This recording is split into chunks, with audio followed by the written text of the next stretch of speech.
Mary, Max, welcome to the Exchange podcast. I'd love it if, Max, you could introduce Mary to the Exchange podcast audience, and then, Mary, can you do the same for Max, please? Okay, so this is Marie. She's 20 years old.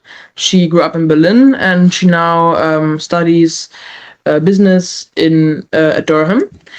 And as a person, she's a really committed person, and she sets herself a goal and she wants to get it done. She gets it done. So this can be over a large time frame, and she really just works very, very hard to get this goal done, to reach the thing she wants to reach. So she's the most committed person I know.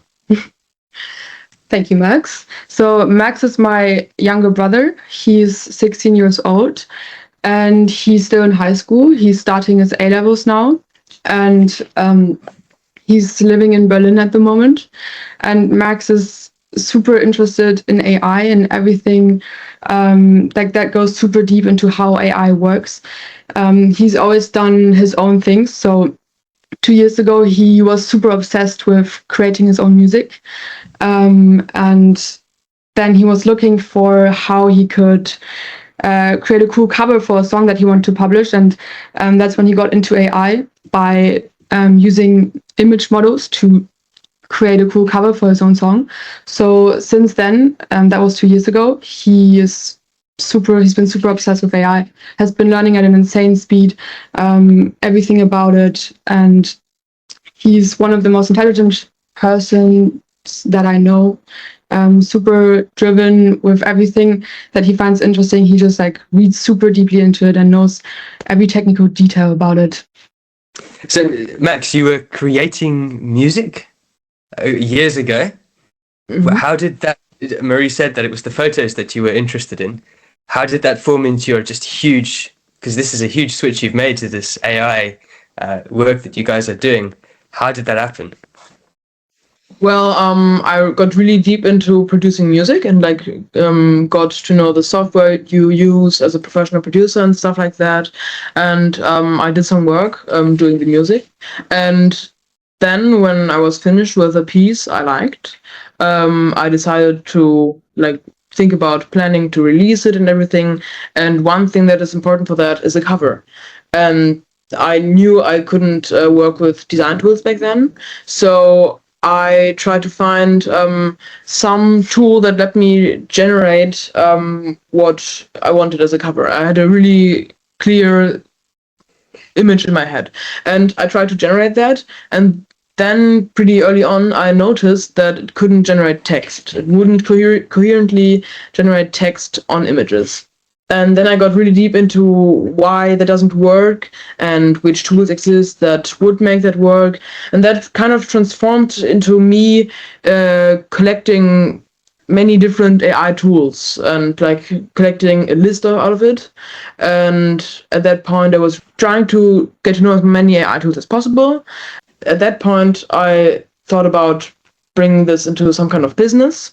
And at the same time, Marie was actually studying business, and we basically got together again and could form a team.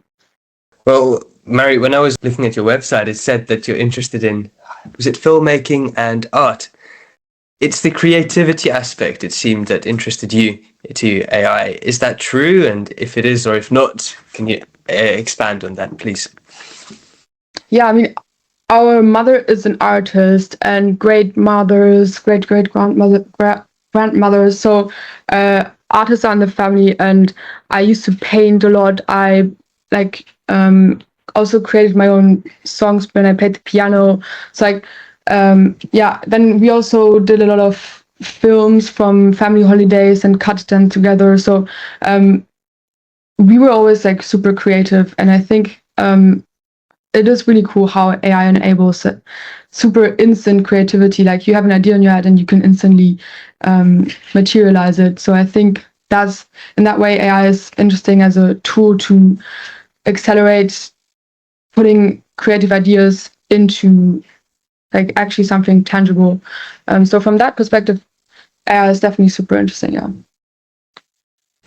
And Max, you're very, I'd say, almost one in the world, maybe. Although that might be short-sighted, because as you guys just keep hammering on about SF, San Francisco, there might be many other 16-year-olds, but in my experience, there's not many people like you at this young age working in the field that you are. Actually, there are quite a few people in my age. I mean, I'm 16 and even lower, like 15 years old, that are already building startups. Yes. I know them. I mean, I've seen them on X and LinkedIn because it's a really great distribution channel. If Like you for marketing. it's good for marketing. If you say I'm 16 and then you say what your product is. There are quite some people, but it's true actually they are in SF, and here in SF it's much more normal to be younger.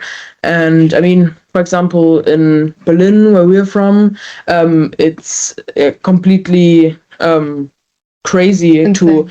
to found something at 16 or even 20, and here 20 is completely normal. I mean, even here 16 isn't really normal, but there are some people here. And also about the average 16-year-old, I do actually work a lot on M&M Siblings, and that's like I'm really interested in AI, and that's what I do for a lot of my time. But I also play tennis, I go to the gym, I row, I meet my friends. So I do have a social life. Yeah, I don't study a lot, but yeah, the grades, they are fine. And they're okay. Have you had the mindset you have now towards entrepreneurship before going to San Francisco? If you remained in Berlin, would you still be, I hate to say it, the average 16-year-old? Well, in late 2025, I got started into going to events in Berlin, specifically the founder community there. And I did pursue more of the entrepreneurship stuff back then already, yeah.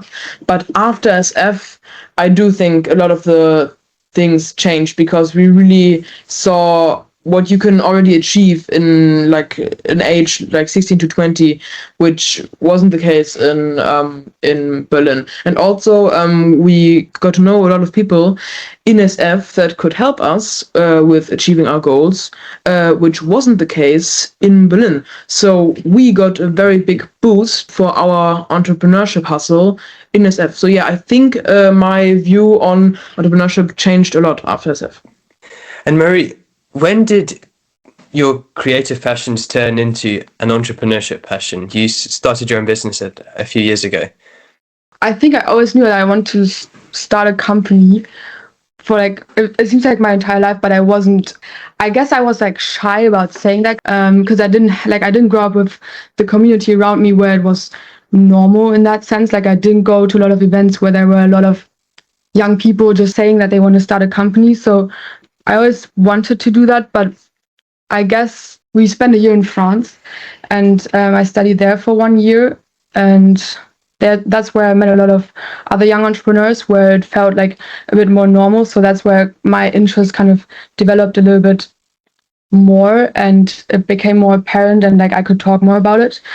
And then that's where I joined a startup as well. So that's where I got my first experience, and since then it's been just like I've been just super deep in the startup ecosystem. So I think it's been just like the exposure to other young people who also want to do that is what strengthened the will to do it. So it's very similar for the both of you. It was a different environment that sparked the entrepreneurship almost. Yeah, I think exposure to innovation and other people who are like a similar age to you, who've done successful things, is one of the most important things to inspire you to do that. So that's also like a big part of our mission, to inspire more young people to also do crazy things by maybe being to some degree a role model, or just like showing them that you can do random cool things by just starting, because it's really not that hard. Like you really just have to start. Yes. What attracts you to the startup route, which is not typical of what many, for example, you're a university student, Mary. Not many university students are in our example, Durham Entrepreneur Society. That's a very small proportion of the majority of students in the consulting, finance, law societies. What pulls you toward startup side more so? You have the responsibility of yourself to do and to do something, and you have to stand up for it and to do everything about it. You don't work for someone and fill a certain job, but you decide what to work on, and then you have to give everything for it, because I mean it is very risky. If you go into a business and start building a startup, you will have to do everything yourself, and that is, I think, a very much a human experience you get, because it's like in the end it is survival, and the earlier the better. For me, it's really good that I started this at 15. Now with 16 I always get a lot of opportunities. I mean, but it does help me also to get into programs or stuff like that, but just getting to know so many people right now, and then when you can legally start a company after you're 18, really getting into this world is the best case scenario, I think. I mean, having the freedom to choose what to work on is like an insane privilege. So I think the biggest motivation for me is just that I want to have just a very big impact in the world. And I don't know if that's like, I don't know if you can explain why, but like that's just like something that I want. And I think going through startups is the best way I can get there, because yeah, it's just the impact that you can have in the world by working for yourself, starting something yourself, seeing a problem that you find something that you can't ignore. Like that's just the best medium of having, like the best channel of how you can have the biggest impact.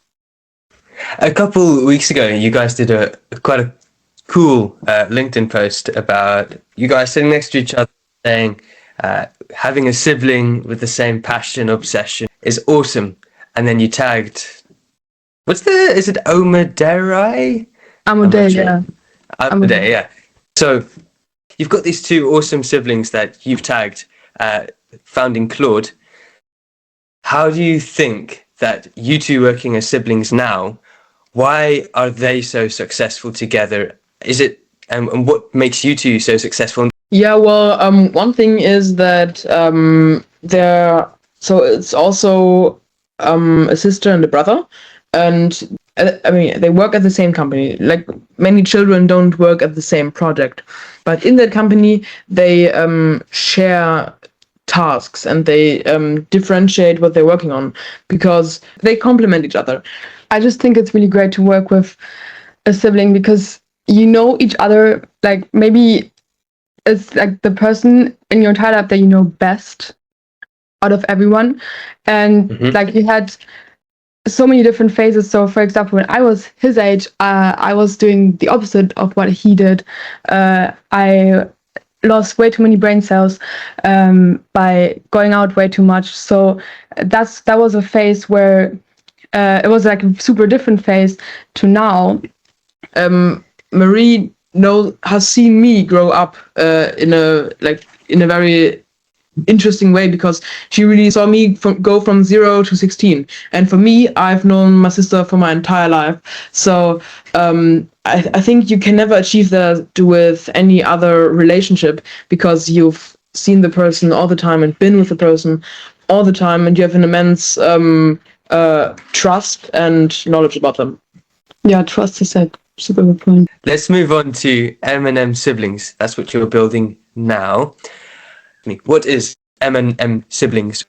So the name stands for Max and Mary, and we're siblings, and it was inspired by the chocolate M&Ms. When we started the name or the company, we toasted with an M&M in SF. So it's kind of it was inspired by that name, and the mission of the company is to bring SF to the world, and that is because we had this shared experience of going to SF for the first time in our lives together. So we share this entire life transforming experience. M&M Siblings is inherently connected with SF. We were here in SF for 2 weeks, and during that time, the idea formed that we needed to bring this to the world, and that is the mission. And because we got the idea here, founded it here, and to do the entire mission with and for SF, it really is a company that lives for SF.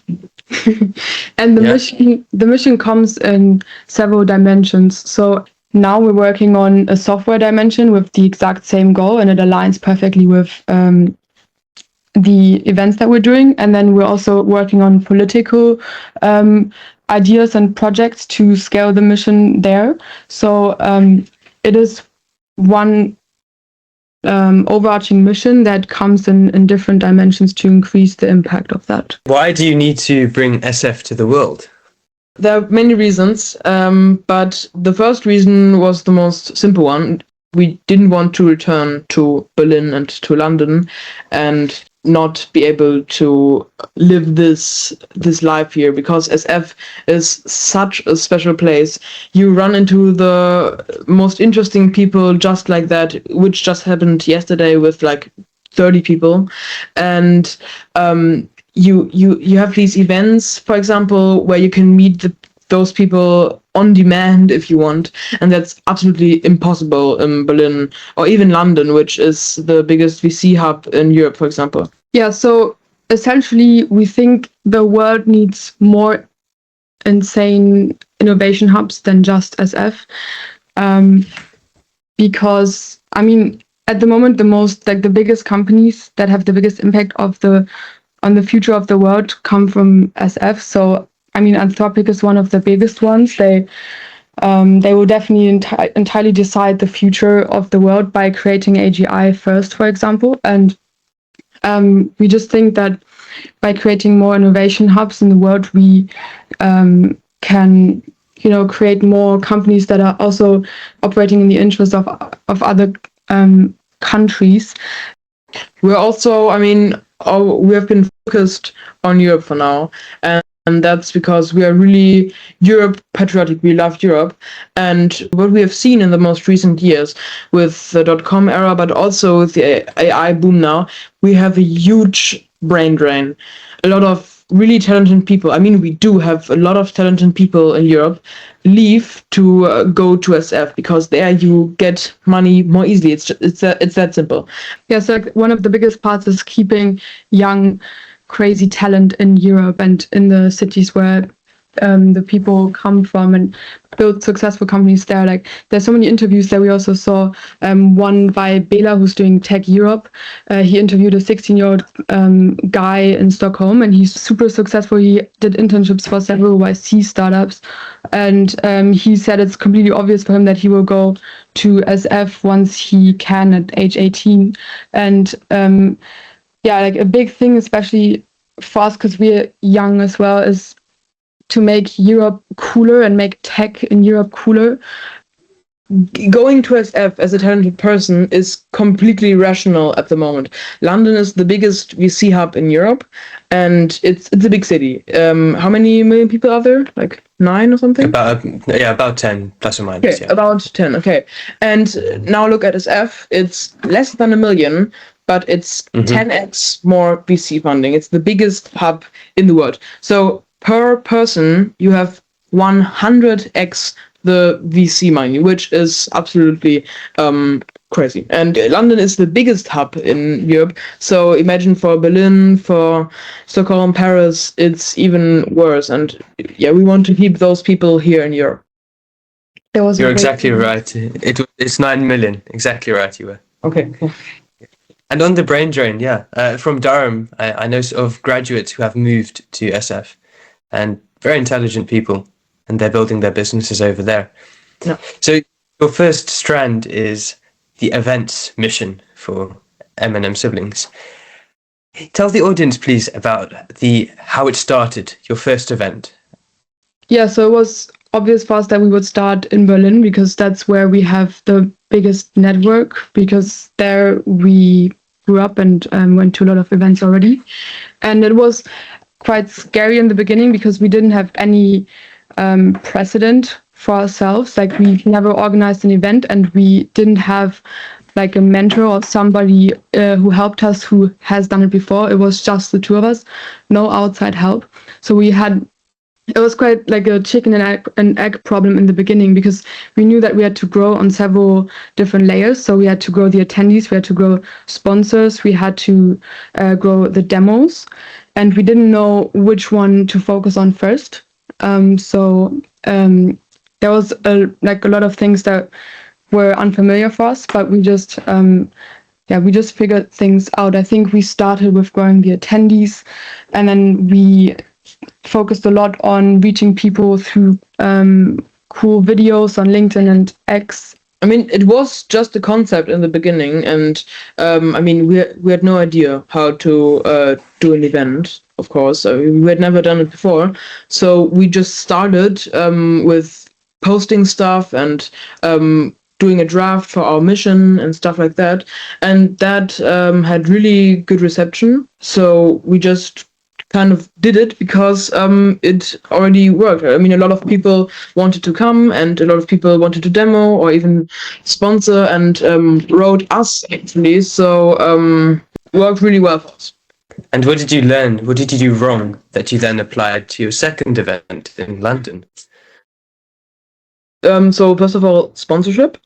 So to make money at an event where you want to make it free and where you want to get as many attendees that don't have to pay, you need sponsors. And for the first event, we only had one sponsor, and for the second event in London, we already had 3 sponsors. So we already learned from that, and we also learned how much to ask for, who to ask. Yeah, also about the demos. We are getting better and better at curating them, because we do get a lot of applications to demo, but we really want to see the best of the best, and that works better and better with every event as well. I think a big learning as well was that you have to sell, like every stakeholder that we work with, we have to sell the event to in a different way. So to the attendees, to the demos and the sponsors, it's a completely different selling point. And I think, like the skill of selling is super important in this industry, I think. And especially like how are you unique to other events? I think that was something that got more difficult in London. So in Berlin, Berlin is the 4th biggest startup ecosystem in Europe, and London is of course number 1. So that was quite a big step going from Berlin to London, and there's a lot more competition. So you have to differentiate in a much more strong way, because in Berlin a huge demo night was super special, and in London that happens like every other day. So the storytelling is super important, and what to offer people, why should they come, like what is the value that we bring to them. So are you saying it was easier to get people to do demos in Berlin than in London? Yes. Yes, but at the same time we got much better at it in London. So we set a similar goal / a higher one, and we reached that as well. I think in London there's much more people in the ecosystem, so it was easier once we were featured in the in Luma, the event app, to get people. But initially, in the first couple of days, it was quite difficult to get featured, because that's always like a big step. If you're featured in the London Luma site, then you get a huge influx of new people and interested people who also want a demo. I'm curious, for your first event, how difficult was it to get your first sponsor? Did you have to reach out to many people? Many people, yes. And the strategy was quite unprofessional. We just reached out to people on LinkedIn and said, hey, are you interested in a growth opportunity? And we did a big mistake because we asked for way too less money, because we had no reference. So we were super mad at us the entire time. And we could have asked for 4x of what we asked for. So we definitely learned a lot there as well. Yeah. Oh, you must have learned so much from that first event. Yes. Yes. Yeah. So you love to say 4x, 10x. How many x do you think the second event was improved to your first event? I would say 2x. Okay. Because look, about the attendees, we that was what we set out as our goal, and that is what we managed to do. We got about the same number as attendees, a bit more than in Berlin. We got 3x the sponsors, we got more demoers, and also a really good venue. We also had more time to prepare our presentation and everything like that. So Bro, no, we had half the time. exactly, we had half the time to organize everything, which made the fact that it was as good, if not better, than the last event even crazy. Did you have a team with other people helping you from the first event? No. So for the first event, no one helped us. For the second event, we had, so our sponsor, Project A, is like they're a big VC in Europe.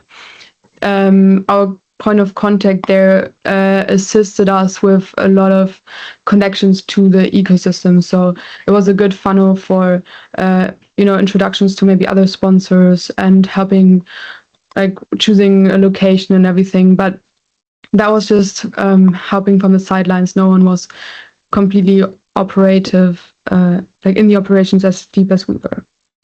Did you reach out to M&M to see if they can sponsor you? Yo, wait, let's show you something cool. Have, One sec.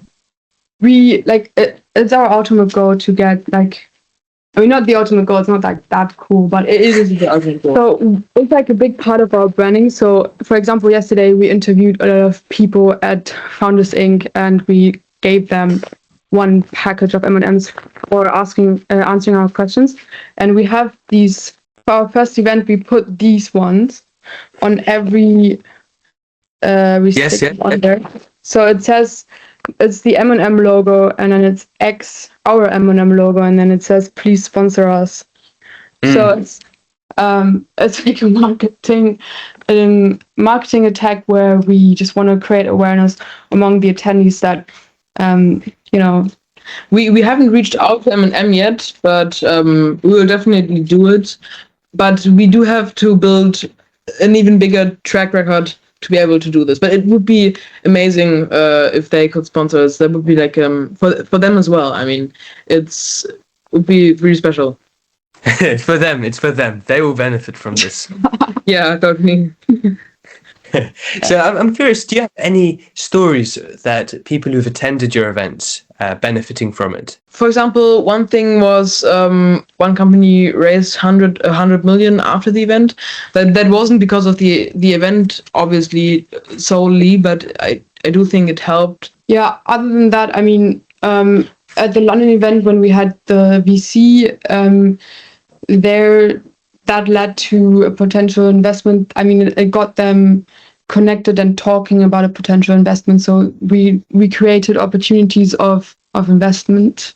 Also for many, like there was one startup from Barcelona and they got new users in Berlin, which was good as well. Like for companies from startups from other countries, from other cities, it's always good to expand because with our events, we're always very much integrated with the startup scene there. And then you get new access to the network there, the community there. Yeah, like the main reason why we do the demo nights is so we can give the builders a stage for feedback and for just people who are interested and want to follow their journey. So what we saw a lot is just that after people demoed, like a huge group of people that kind of, I wouldn't say rally around them, but like that just approached them and asked them questions and got interested in what they do. So that's also a big reason why we do that. And then at our first event in Berlin, I just remember there was one guy that was in YC and went to Stanford, and he met another Berliner, and like we came to them because like I don't know, we were curious what they're talking about, and then they said, yeah, we just met, and we might work together in the future, etc. So we did already have some people get hired because of the events, and what Marie was saying before, that actually after both events, all the demoers would get a lot of people coming to them and wanting to speak with them about using the product or getting another explanation or how they could help. So it's always a good distribution channel or launch pad or a way to start a conversation. Wow, that is so cool. I was expecting just, yes, there's some connections. You had people from Barcelona and YC. Yeah. It was really insane for the first event. Like, so many people across Europe flew in only for the event, and one of our biggest supporters or like followers, I would say, is a really cool guy from Istanbul. He's super smart. He's doing his own research as well, and he flew in from Istanbul to Berlin for the first event, and then he flew in again for London. And yeah, we had people flying in from Barcelona, from Paris, from London and Istanbul. Yeah. Now I'd love to move on to a quick fire round. It's going to be a bit of sibling and also your interests in general. Who is more competitive between you two?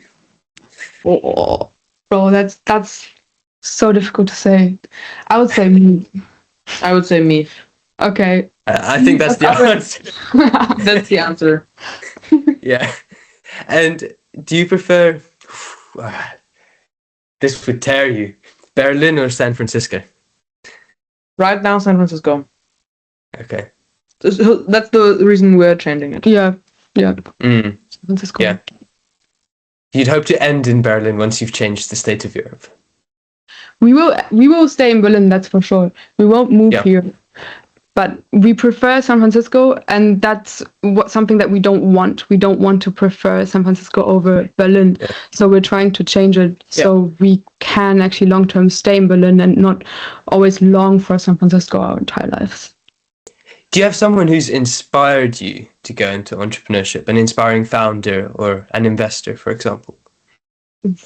I don't think it's one person, but it's our entire perception of how we got to know and got to learn entrepreneurship. Because, as we said, like both our parents are self-employed, so we got a very good impression of what entrepreneurship means.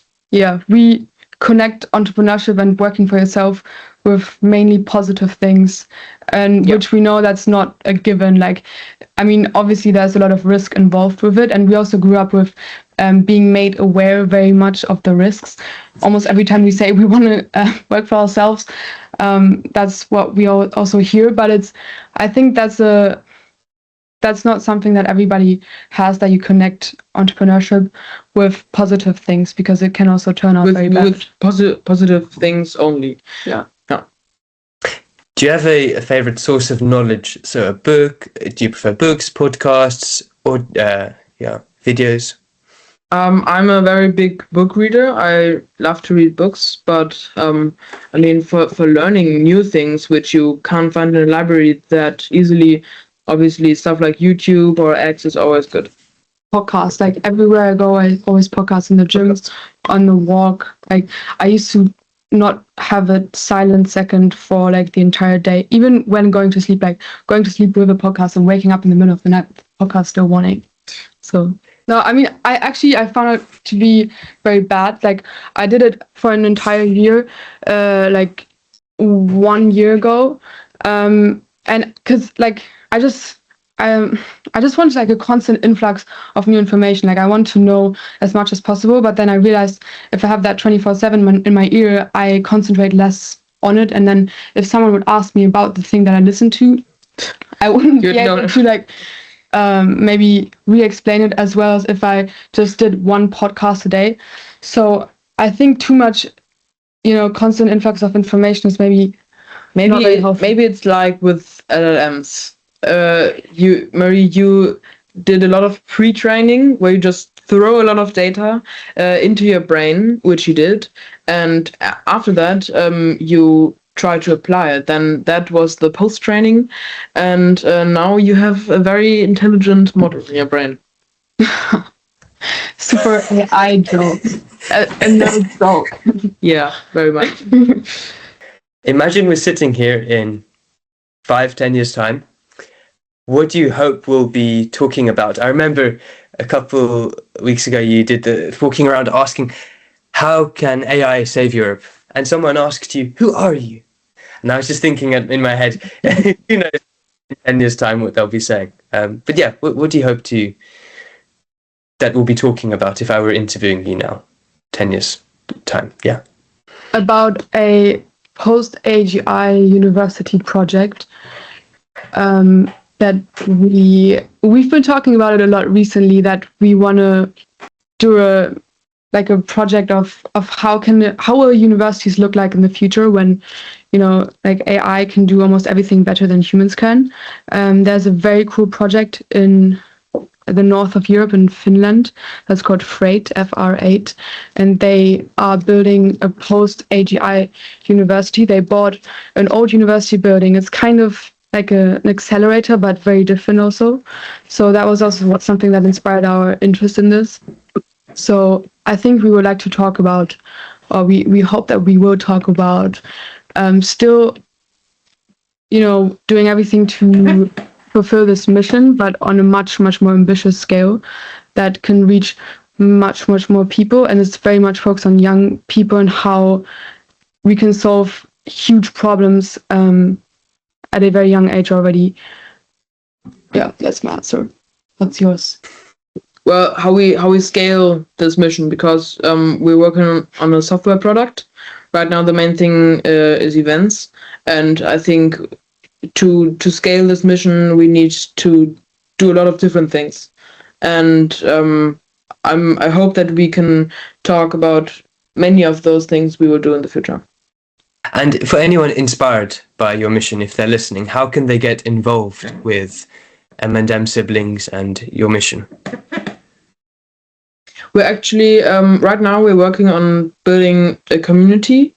So reach out to us over X probably.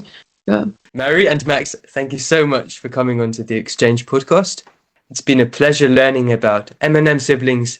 So it was great to hear that. And I'm so excited to see how you progress in your journey. So thank you for coming on the Exchange podcast. It was a pleasure. Thank you. Pleasure to be on the podcast. Thank you so much. Nice speaking to you. Thank you.